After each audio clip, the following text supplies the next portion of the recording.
Bueno, entonces ya son las 7:05. Vamos a comenzar nuestra sexta semana de la serie invernal.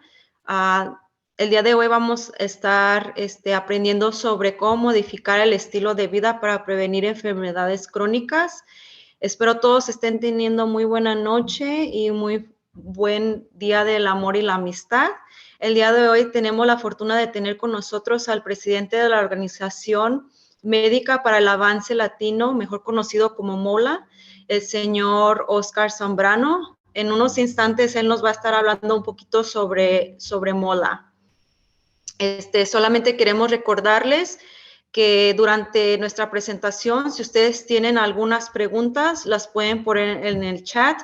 Cualquier link se les va a estar compartiendo también igual en el chat.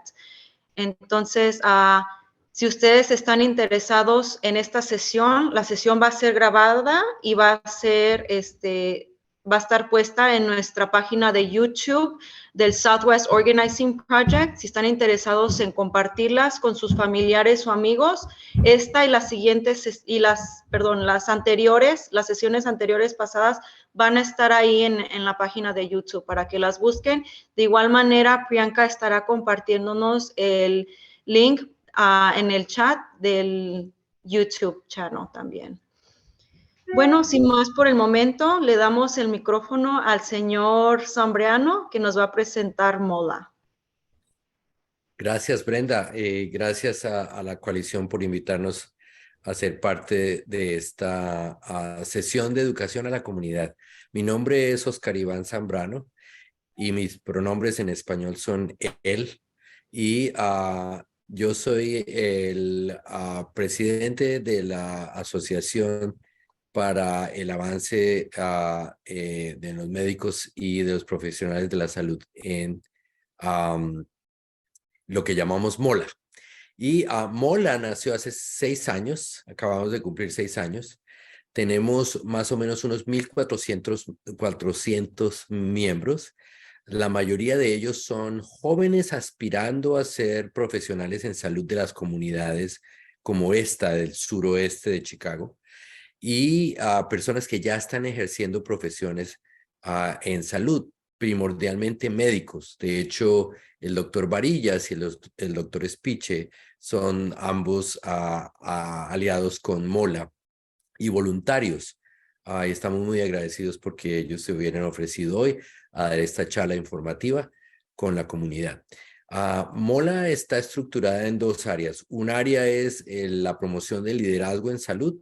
Queremos que latinos o latines estén representados en las esferas de decisión y de asignación de recursos y la definición de políticas públicas para que haya más equidad, mejor acceso a los servicios de salud y mejores servicios de salud para nuestra comunidad latina.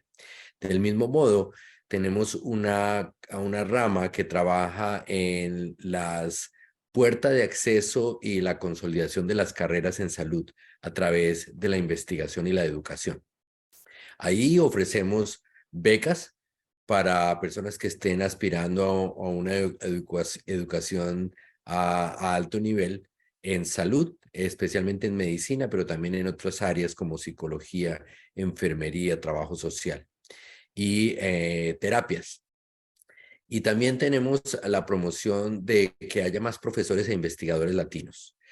Además de eso, tenemos un programa más grande que es de mentoría, porque muchos de nuestros miembros de la comunidad no tienen un médico o un profesional de la salud en sus familias o en sus círculos inmediatos.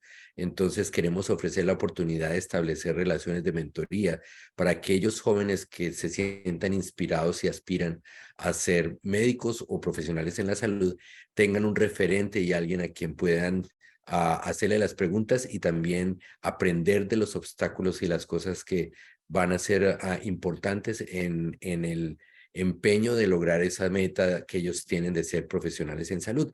Queremos que haya más profesionales de salud que hablan nuestra lengua y que sean de nuestra cultura, sirviendo a nuestras propias comunidades. Tenemos una brecha grande, porque solamente el 6% de los médicos en los Estados Unidos son latinos y muchos de ellos ni siquiera hacen atención primaria, sino que hacen atención especializada. Y La población latina es el 20% de la población en los Estados Unidos. De cada 100 habitantes de los Estados Unidos, 20 somos latinos o casi 20. Entonces hay una brecha. Solo 6 de cada 100 médicos y 20 de cada 100 habitantes. Y esa la queremos abordar a través de la promoción de estas carreras en salud y de los caminos profesionales hacia llegar allí. Ustedes pueden ser miembros de la organización si tienen una aspiración de ser profesionales de la salud.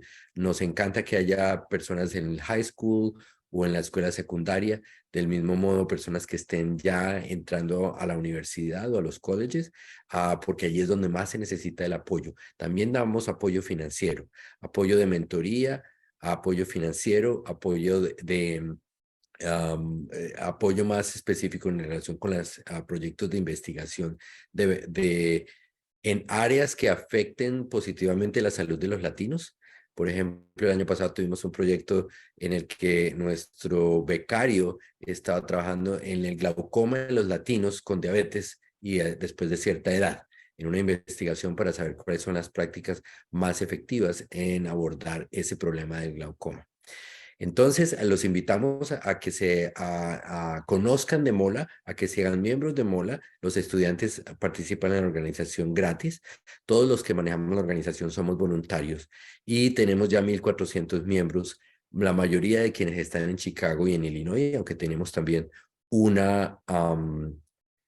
tenemos un capítulo de Mola en Wisconsin y tenemos muchos miembros de Mola que están en todo el país. De hecho, el doctor Speech está en este momento en Nueva York y el doctor Varillas está completando su proceso de regresar a los Estados Unidos en este momento desde Perú. ¿En qué ciudad de Perú está, doctor Varillas? En Lima. En Lima. Muy bien. Entonces, con eso los dejo. Muchas gracias por la oportunidad de presentarles a Mola como una organización comunitaria que está comprometida con su salud. Y los dejo entonces con Brenda para que presente a los doctores y podamos abordar el tema de enfermedades crónicas y cómo evitarlas. Muchas gracias. Muchas gracias, señor Zambrano. Ahora vamos a presentarles a nuestros presentadores el día de hoy. El primero es el doctor Varillas. El doctor Varillas es médico general de Perú, egresado de la Universidad Peruana Cayetano Heredia. Ha estado trabajando con miembros de la comunidad de habla hispana en prevención, recomendaciones de estilo de vida, seguimiento de afectaciones crónicas como diabetes, presión arterial alta y afecciones de salud mental.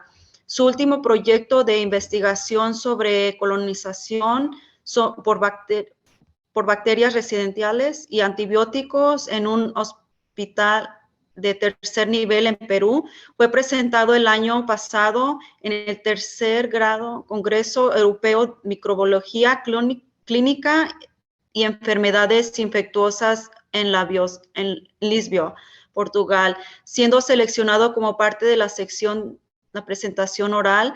Adquirió experiencia en el sistema de atención médica de Estados Unidos durante las pacientes en medicina interna con pacientes hospitalizados en Chicago, Illinois, en la unidad de cuidados intensivos neurológicos en Colorado y pasantías en neurología Virginia en Washington, D.C. Actualmente se encuentra trabajando en proyectos de investigación en campo de neurología. Y nuestro siguiente presentador va a ser el doctor Carlos Espiche Salazar. El doctor Carlos Espiche nació en Lima, Perú también. Él estudió medicina en la Universidad Peruana de Ciencias Aplicadas, de donde se graduó de primer puesto y en su clase logrando trabajar posteriormente como docente en esta institución mientras se preparaba para la residencia médica en los Estados Unidos. Ha realizado rotaciones en prestigiosas instituciones como el Jackson Memorial, el Swiss Hospital y San Francisco Hospital, North Iowa Medical Center y otras prestigiosas instituciones a lo largo de Estados Unidos. Trabajó como médico hospitalario en la clínica intervencional y una de las clínicas más importantes en Perú. Asimismo, durante el inicio de la pandemia, realizó su servicio rural en la Selva Peruana, donde obtuvo su diplomado en salud ocupacional. Actualmente, el doctor trabaja como médico residente de medicina interna en el Hospital San Barnabas en Nueva York, y su maestría en educación. Tiene particularmente interés por las enfermedades cardiovasculares, medicina de prevención comunitaria y así como la educación de salud de paciente y su comunidad.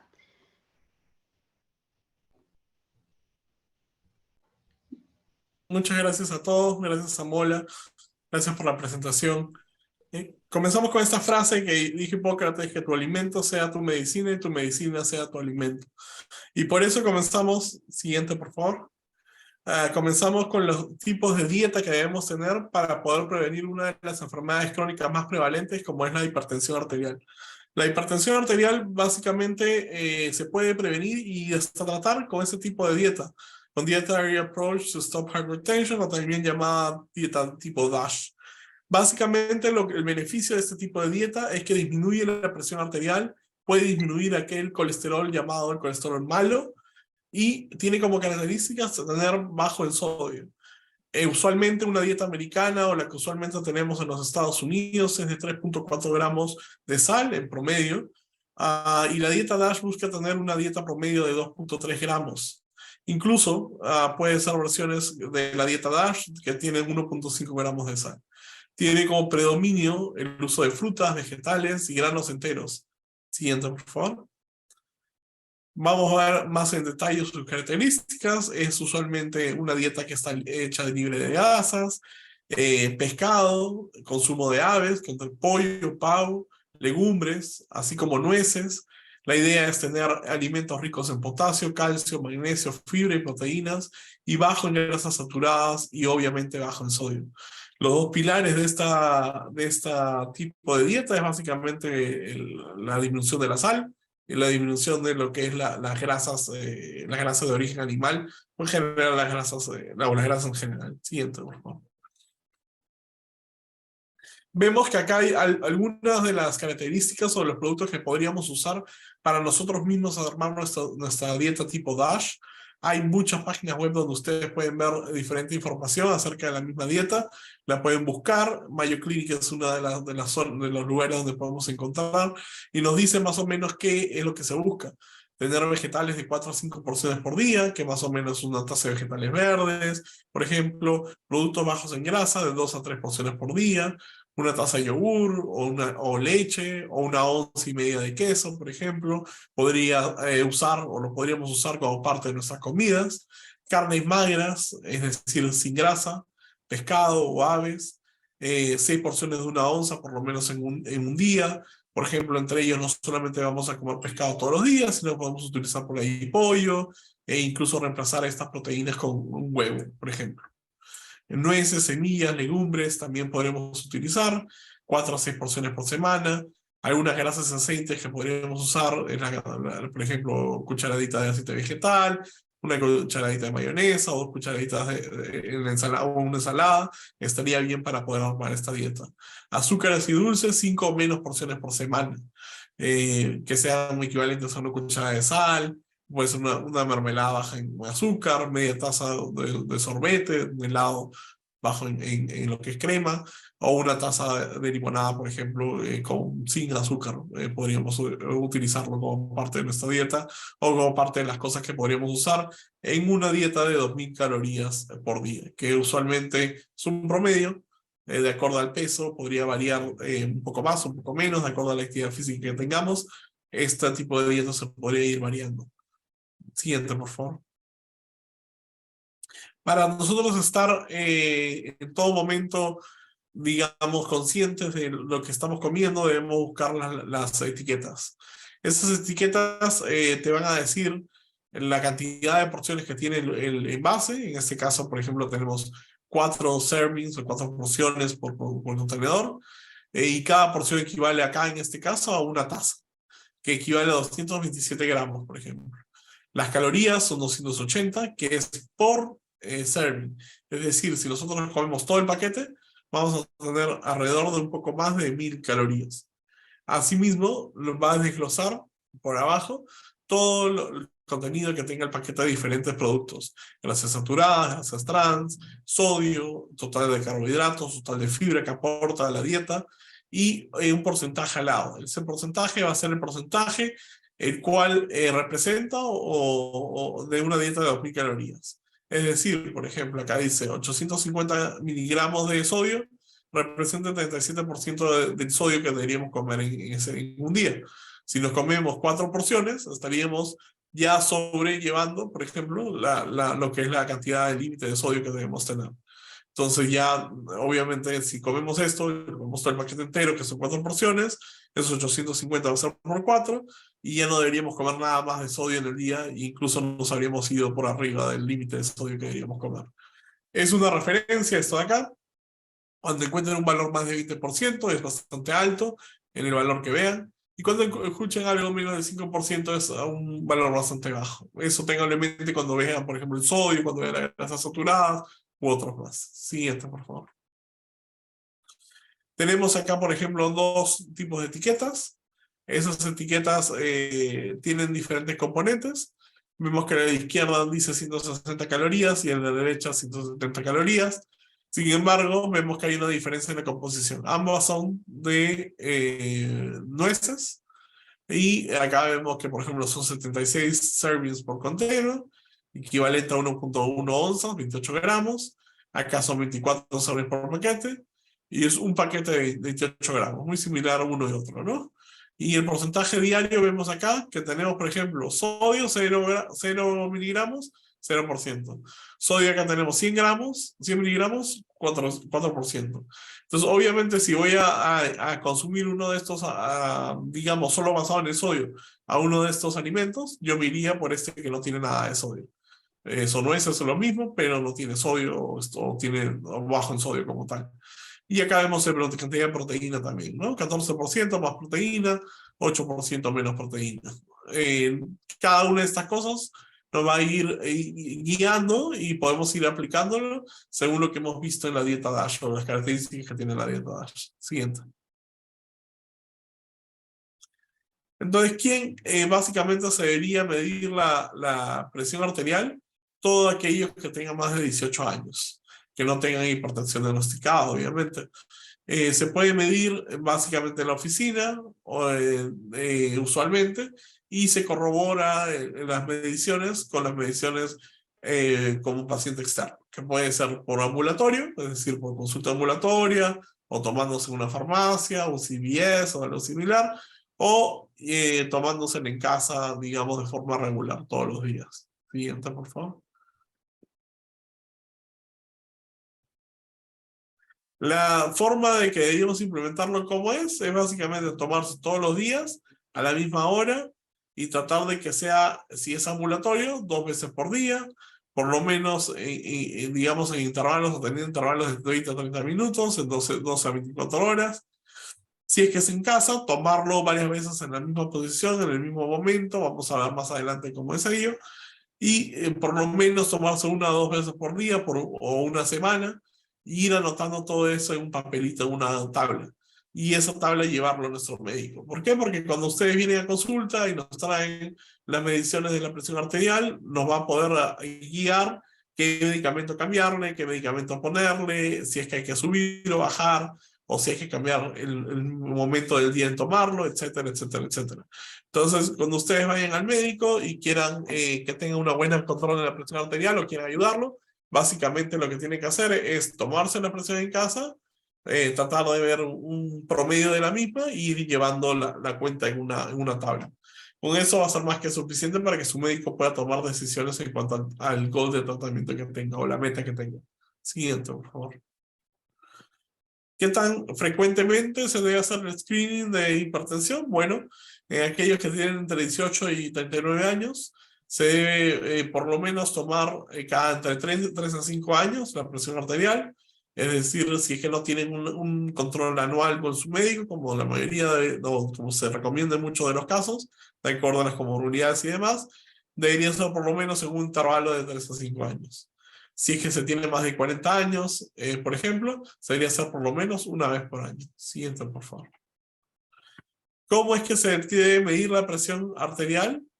La presión arterial básicamente se debe medir en el mismo momento del día, por lo menos estando relajado más de 5 minutos, evitando tomar cafeína, ejercicio o fumar, por lo menos 30 minutos antes de hacer la medición, y ir al baño y orinar, vaciar la vejiga, que puede ser también un componente importante que nos puede falsear la medición como tal. Si es que estamos en algún tipo de estrés o queremos ir al baño y no podemos, eso no va a obviamente falsear la medición. Y quitarse toda la ropa de la zona donde van a colocarlo, y muy importante, y lo sobre todo, es que si su medidor está en el brazo, deben colocar su brazo completamente relajado sobre una superficie dura, una tabla o el apoyo de la silla, por ejemplo, estaría bastante bien. Siguiente, por favor. La idea es que cuando se tomen por lo menos de forma separada, por lo menos 2 mediciones a más, por lo menos en 2 ocasiones diferentes.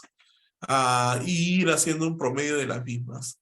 Es decir, si en una se sale 180, por ejemplo, y en la otra se sale 110, bueno, habrá algo que va a pasar en ese 180, pero en las siguientes mediciones vemos que está en 110, 120, hacemos un promedio de todas estas mediciones y tendremos, digamos, un promedio de la misma. Sé que muchos han escuchado que por ahí de repente no es fiable ese tipo de mediciones, pero si lo hacen, lo realizan de esta forma, sí lo va a hacer y nos va a ayudar bastante. Siguiente, por favor. ¿Podemos de repente pasar ese video? Sí, vamos a ir a este slide, donde básicamente es una representación de lo que les he explicado.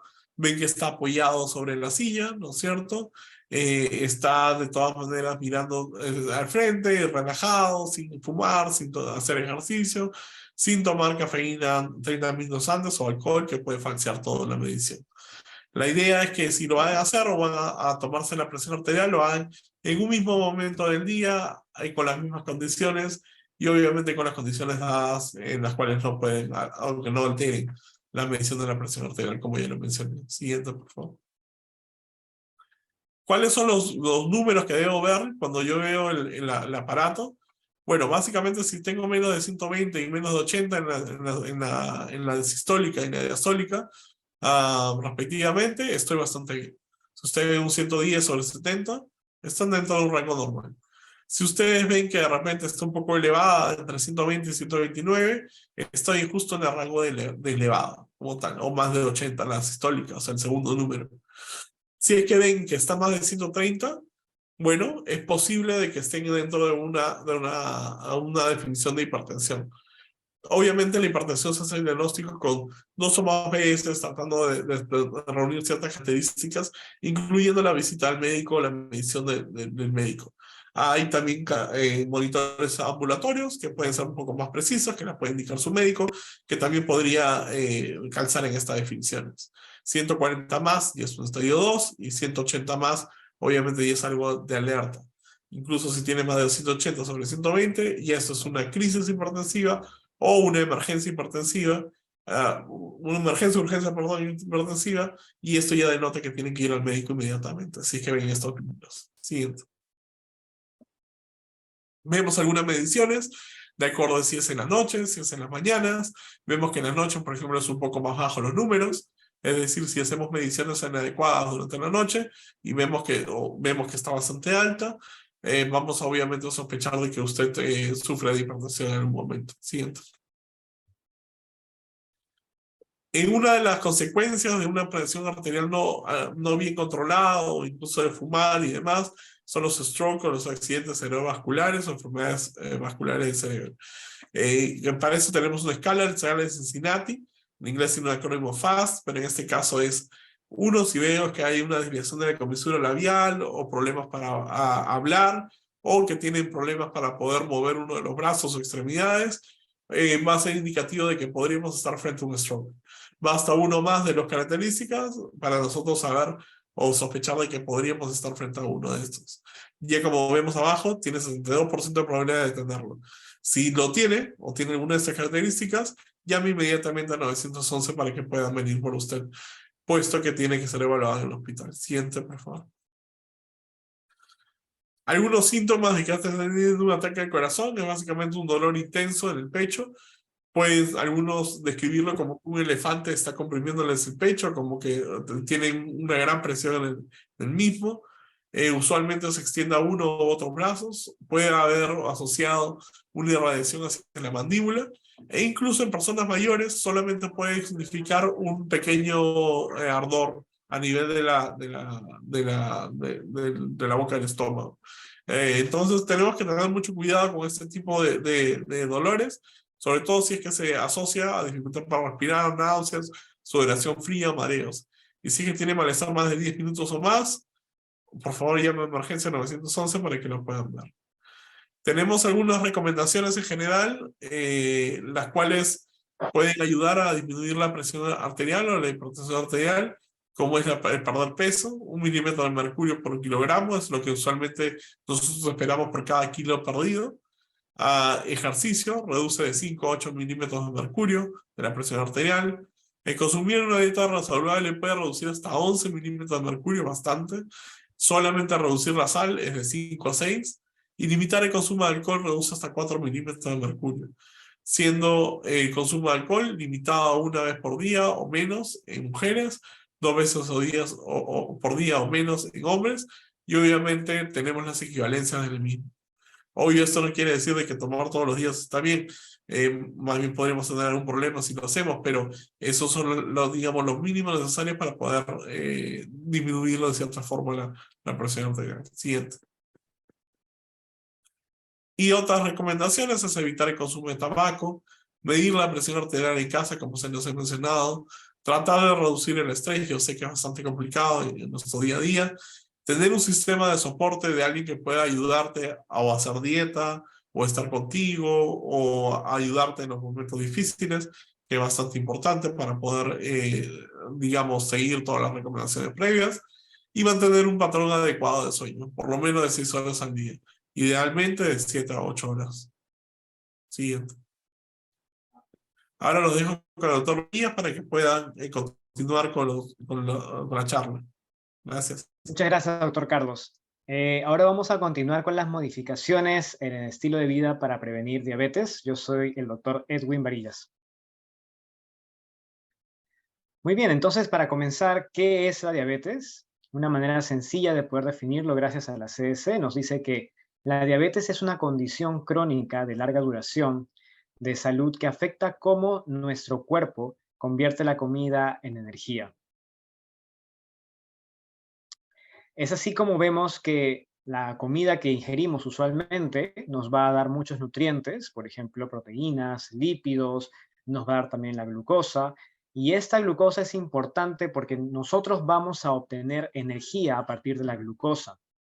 Para eso, en primer lugar, nuestro páncreas tendrá que secretar una hormona llamada insulina, la cual va a funcionar como una llave. Y esta llave va a abrir la puerta en la célula para que permita el ingreso de la glucosa y se pueda producir la energía. Cuando nosotros tenemos un problema a nivel del páncreas, vamos a hablar acerca de diabetes tipo 1. Y esto es porque no tendremos suficiente cantidad de insulina. Y cuando hablamos de un problema en la entrada de la glucosa a la célula, ahí es donde vamos a hablar de diabetes tipo 2. Y es justamente esa diabetes en la cual vamos a referirnos durante la presentación, ya que estas recomendaciones que vamos a dar nos van a permitir prevenir o atrasar el inicio de la diabetes tipo 2. Siguiente, por favor. Bueno, una buena noticia es que nosotros podemos detectar la diabetes antes de que nos genere alguna complicación. Para eso nosotros tenemos las guías que seguramente los médicos tendrán siempre muy alcance. Para eso tenemos la guía, por ejemplo, de la US Preventive Services Task Force y nos recomienda iniciar el tamizaje en todos los adultos entre 35 a 70 años con sobrepeso u obesidad. Asimismo, tenemos otra guía, la del 2021 de la ADA, que nos recomienda iniciar el tamizaje en personas mayores de 45 años o con historia de prediabetes o diabetes gestacional, pacientes que tengan menos de 45 años de edad con ambos de los siguientes: sobrepeso u obesidad o que tengan uno o más factor adicional para diabetes tipo 2. Estos pueden incluir tener un familiar de primer grado que tenga diabetes, la etnicidad de cada uno, si es latino, por ejemplo, y también otras enfermedades que seguramente nuestros médicos de cabecera están muy bien informados y nos pueden detallar mucho más. Asimismo, otras condiciones como infección con VIH, fibrosis quística y post-trasplante de órgano van a requerir que nosotros iniciemos un tamizaje de diabetes. Siguiente, por favor. Bueno, dentro de los test que tenemos para iniciar el tamizaje, tenemos, por ejemplo, básicamente estos 4. La glucosa en plasma aleatorio, la glucosa en plasma en ayunas, el test de tolerancia oral de glucosa y la hemoglobina A1C, también conocida solamente como A1C, A1C. Bueno, si los resultados llegan a ser normales, deberemos repetir la prueba, y si somos también asintomáticos, cada 3 años. Y a los pacientes con prediabetes se les debería hacer la prueba por lo menos anualmente para detectar si es que hay un progreso a la diabetes. Básicamente, cuando hablamos de prediabetes tenemos algunos valores, y si nos encontramos dentro de estos valores que se sacan a partir de las pruebas que mencionamos anteriormente, si estamos dentro de estos valores, entonces hablaremos de prediabetes, y si estamos por encima de estos valores, hablaremos acerca de diabetes. Nuevamente, toda esta información tiene que ser discutida más a fondo con su médico de cabecera. Siguiente, por favor. Bueno, entonces, ¿qué opciones tenemos? Tenemos, por ejemplo, estrategias de nutrición. Esta es una guía de comestibles dada por la American Heart Association y nos recomienda, por ejemplo, básicamente lo que también hemos discutido con el doctor Carlos, que es justamente la cantidad de calorías que tendríamos que consumir, nos da información acerca de cómo deberemos llevar nuestra dieta, nos habla acerca de las porciones de verduras, las porciones de frutas y también acerca de los granos integrales, alimentos con alto contenido de fibra que deberíamos incluir en nuestra dieta. Una dieta debería estar alrededor de las 2.000 calorías y toda esta información la podemos encontrar en esta guía de la American Heart Association. Tenemos más información incluso acerca de que tendremos que comer pescado por lo menos 2 veces por semana, en especial pescado graso como salmón o atún blanco. Asimismo, tenemos opciones en cuanto a elegir la grasa con inteligencia. Es bueno comer menos de las grasas malas, que son las grasas saturadas y trans, y cambiarlas por mejores grasas, las grasas monoinsaturadas y poliinsaturadas. Comer aves sin piel y alimentos de origen marino. Es bueno en cuanto a la elección de las carnes, saber cuál escoger, selecciones de cortes más magros disponibles, por ejemplo.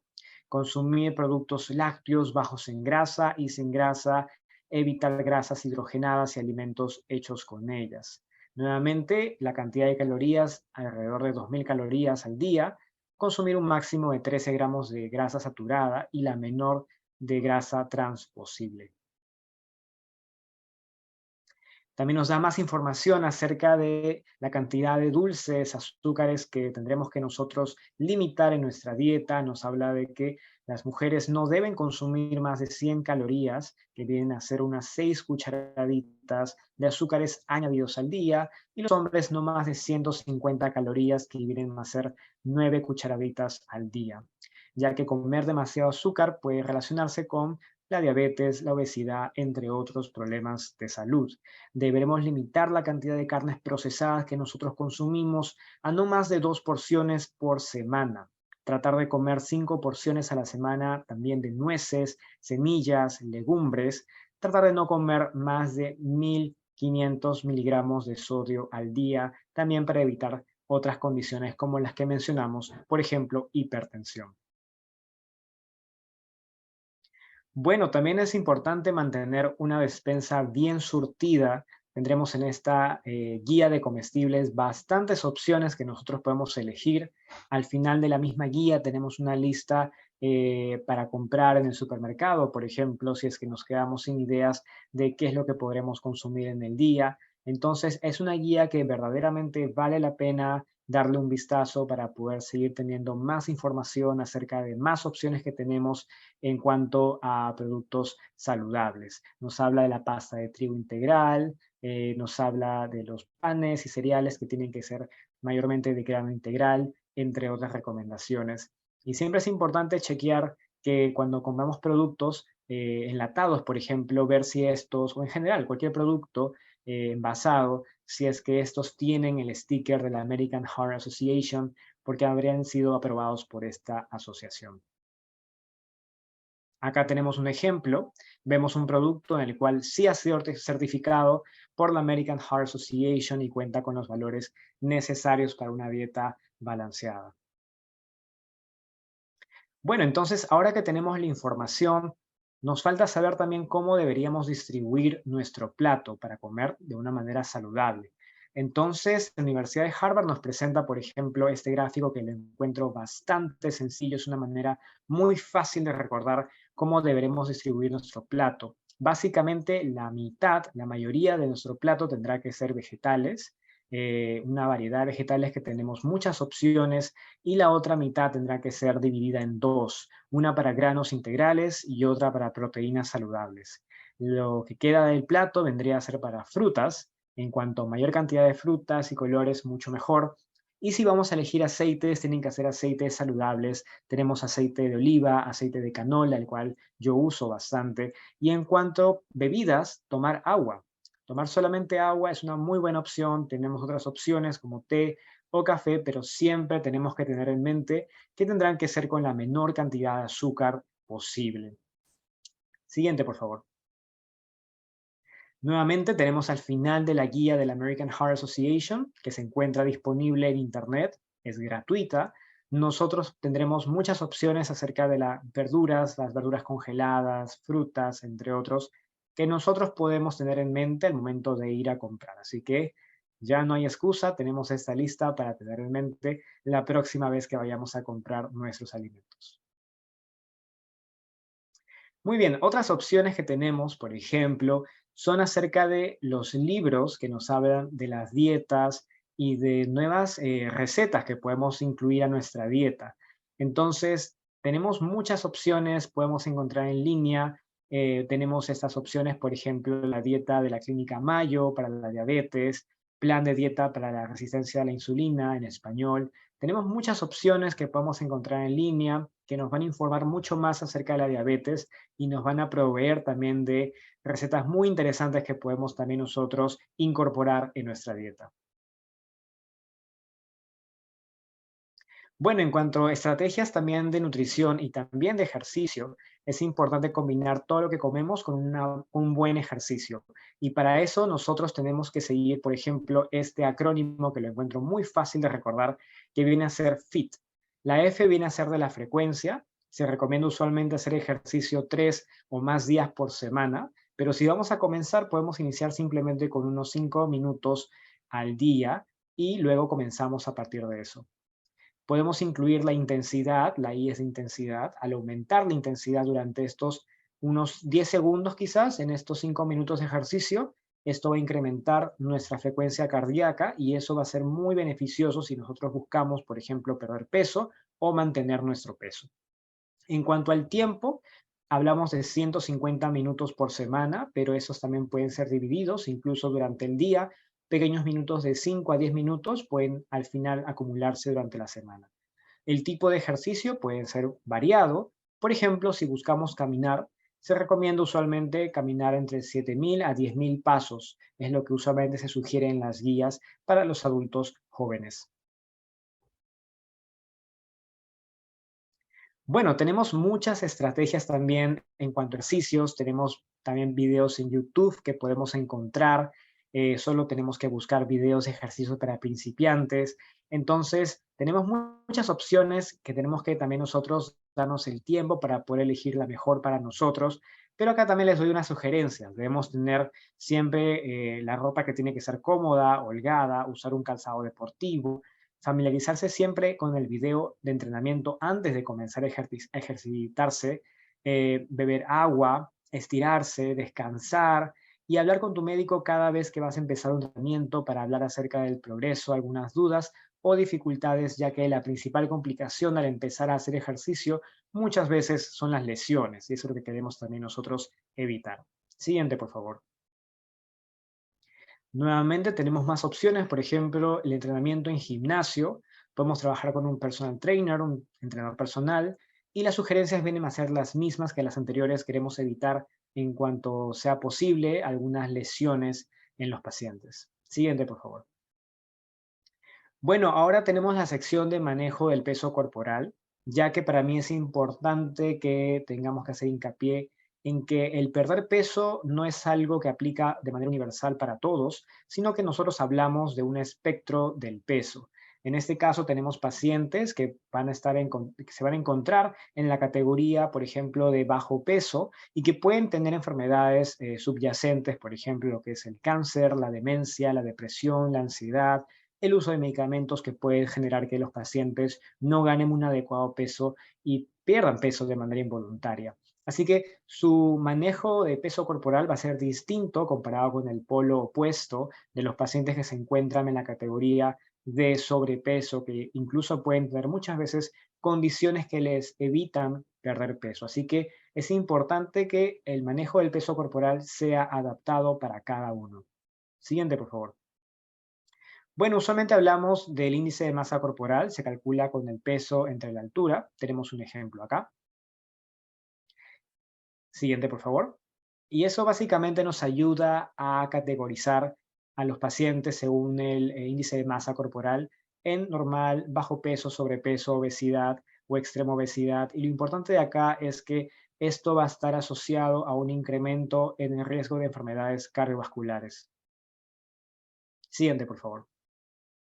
Pero la buena noticia para los pacientes que buscan perder peso, mantener su peso, en este caso se dice que del 5 al 10%, si se tiene una pérdida de ese porcentaje del total de su peso corporal, es probable que tenga unos buenos resultados para su salud, como mejoras en la presión arterial, colesterol y glucosa sanguínea. Es decir, que por más que nosotros al perder un 5 o 10% todavía nos encontremos en los valores de sobrepeso u obesidad, todavía eso significa una disminución de los factores que nos pueden conllevar a enfermedades crónicas relacionadas con la obesidad. Bueno, casi para finalizar, quiero hacer un poco de hincapié en lo que es salud mental.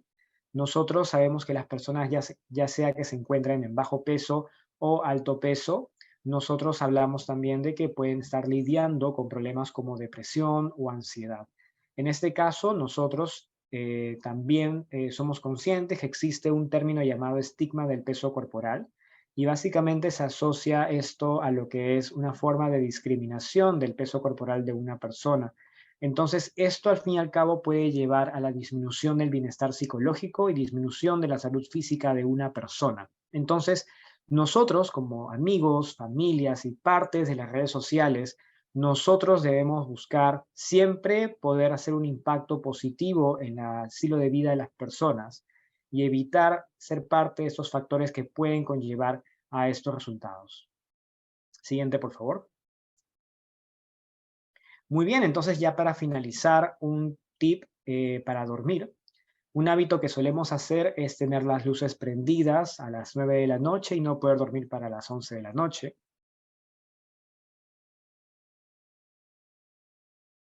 Entonces, una solución que yo propongo, por ejemplo, que comparto, mejor dicho, con la CDC, es que nosotros, si tenemos problemas para conciliar el sueño, podemos disminuir las luces en la habitación 2 horas antes de la hora que deseamos dormir. Entonces, podemos apagar a partir de las 9 de la noche, disminuir las luces, y a las 11 ya estamos listos para poder dormir.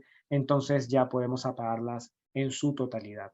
Estar en un ambiente muy bien iluminado en la mañana nos hará conciliar el sueño mucho más temprano en la noche también.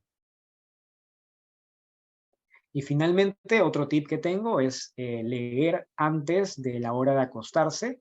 Tiene muchos beneficios, por ejemplo, nos da un descanso de los dispositivos electrónicos, nos ayuda a disminuir el estrés, mejorar la calidad del sueño.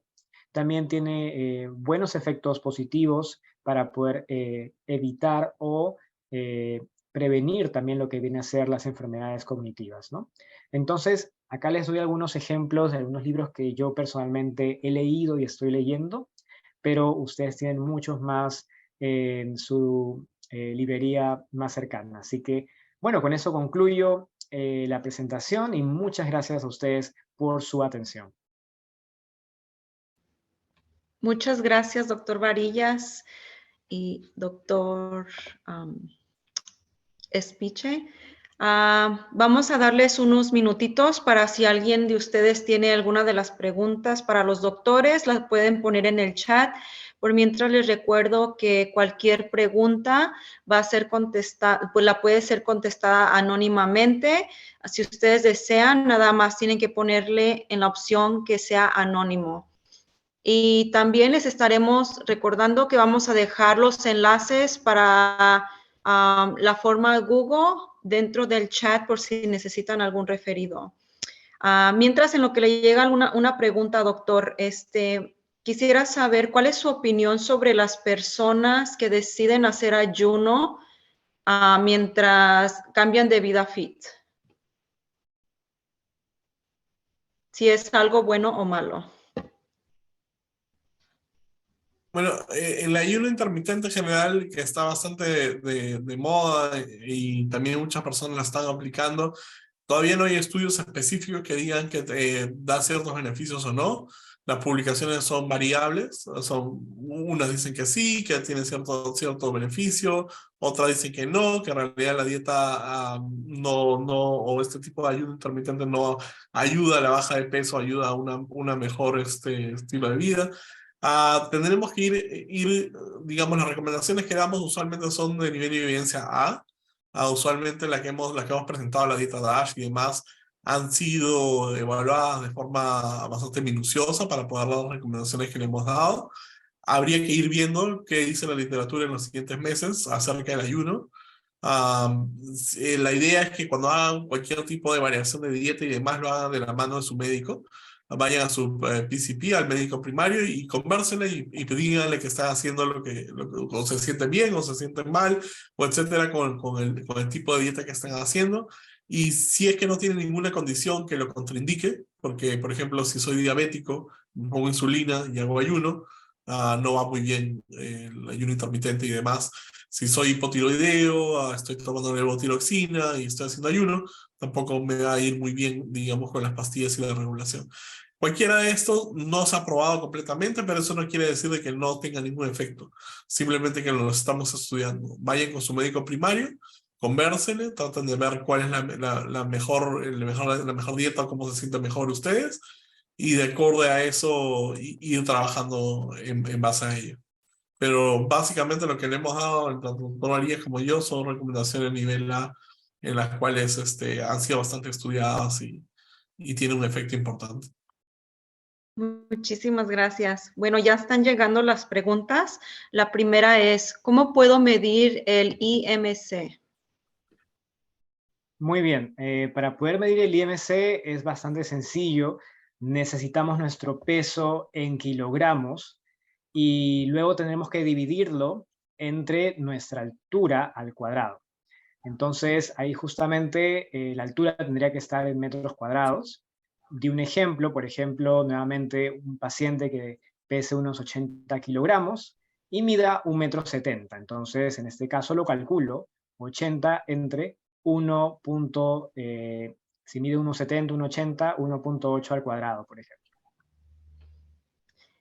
Muchas gracias. Bueno, esta no es pregunta, más bien es comentario. Dice, no es pregunta, pero yo también quiero estar en Perú. Entonces, por aquí tenemos una compañera peruana. La siguiente pregunta sería, quisiera saber si las cápsulas de semilla de celery las recomiendan para las personas que sufren de presión arterial. Sin duda hay varios alimentos, los cuales se han notado y que pueden tener cierto efecto en la presión arterial. No hay una recomendación específica para el celery como tal actualmente, pero como les digo, hay muchos medicamentos o muchas de las cosas que usamos en la farmacéutica vienen de muchos alimentos, los cuales tienen de por sí un efecto para la baja de la presión arterial. Lo importante es que estos tipos de suplementos y demás tengan o no, o sean probados o no, sean conversados con su médico para evitar que tengan interacciones con medicamentos que ya estén tomando. Usualmente los medicamentos tienen dosis específicas, controladas, y las cuales podemos medir y podemos, digamos, hacer seguimiento en el tiempo. Ese tipo de semillas o suplementos naturales pueden ser de ayuda, no digo que no, pero no están probadas, uno, y dos, que va a ser muy difícil hacerle seguimiento, y sobre todo si es que tienen algún tipo de interacción con alguna pastilla que estén tomando.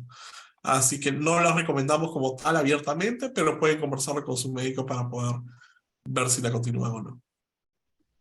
Muchísimas gracias. Por aquí tenemos otra pregunta. Dice, si la persona tiene un tip o le tiembla mucho una parte de la cara, ¿podría ser un principio de un ataque al corazón o cerebral? En realidad no es parte de las características. El temblor en la cara o demás puede ser un signo neurológico de algún tipo de enfermedad importante, como puede ser simplemente un tic que no necesariamente implica ninguna enfermedad de trasfondo. Sería bueno que de todas maneras sea revisada por su médico. Los neurólogos específicamente son los encargados de ver ese tipo de automatismos y demás. Pero si es que usted nota que tiene algún otro de los síntomas mencionados en la exposición, como dolor de pecho, sudoración fría y demás, asociado con este tipo de temblor, bueno, vaya a su médico porque probablemente, o llama al 911 si es que lo considera necesario porque es algo prioritario. Y por último tenemos esta otra pregunta, pero de igual manera les seguimos invitando. Si tienen preguntas, por favor pónganlas en el chat. ¿Podría explicar la función de la presión sanguínea sistólica, diastólica? ¿Cuál es la función de cada una? En realidad, la presión sistólica y diastólica son las expresiones, digamos, de la variación o de cómo va haciendo el flujo sanguíneo. La sistólica básicamente es cuando hay una máxima extensión o distensión de las arterias como tal y existe, digamos, una presión que es de perfusión, básicamente, que es la que va a los órganos, la sistólica, o eso representa. La diastólica básicamente es cuando esas arterias vuelven a su lugar original y tienes una presión cierta ejercida, menor a la primera, que es la que llevaba toda la sangre, todo el impulso sanguíneo del corazón, y básicamente representa la distendibilidad o la capacidad de retracción de de las arterias como tal. No es que tenga una función específica, simplemente es un signo de un cambio fisiológico que se da en la distensión arterial. Tenemos otra pregunta. Dice, nuevamente, ¿podría decir en qué momento del día se recomienda tomar la presión arterial? En realidad la presión arterial se debe tomar en varios momentos del día. Lo ideal sería que sea un promedio. La idea es que sea en el mismo momento todos los días, a la misma hora, habiendo descansado, habiendo evitado cafeína, fumar o hacer ejercicio 30 minutos antes y tomarlo en las mismas condiciones si es posible. La idea es que esté el brazo de reposo sobre la mesa y no importa si es a las 8 de la mañana, a las 11 de la mañana, a las 2 de la tarde, 3 de la tarde, sino que lo haga de forma regular y tomando en consideración estas medidas que les mencioné previamente. Estar descansado más de 5 minutos por reposo y evitar todos estos, digamos, influyentes de la presión como son la cafeína, cigarro y demás. Tenemos otra pregunta que dice, ¿qué pasa si la presión arterial en el brazo izquierdo es diferente a la del derecho? Bueno, en realidad hay varios tipos de anomalías que podríamos ir sospechando, entre ellos, digamos que hay una estenosis, digamos, de una de las arterias, es decir, que una de las arterias no está más ocluida, puede ser algo simplemente, digamos, congénito, que nacimos con ello, pero sí puede representar algún tipo de enfermedad y demás, si es que sobre todo hay una variación más de 20 milímetros de mercurio entre uno y otro, y sería recomendable que vaya a su médico para hacerlos un chequeo. Si bien es cierto, no es algo que inmediatamente le vaya a causar algún problema, con el tiempo o con los cambios fisiológicos que se da con la edad, es posible de que esto represente algún tipo de problema. Bueno, muchísimas gracias. Parece que ya no tenemos más preguntas. Les agradecemos de que nos hayan brindado esta información.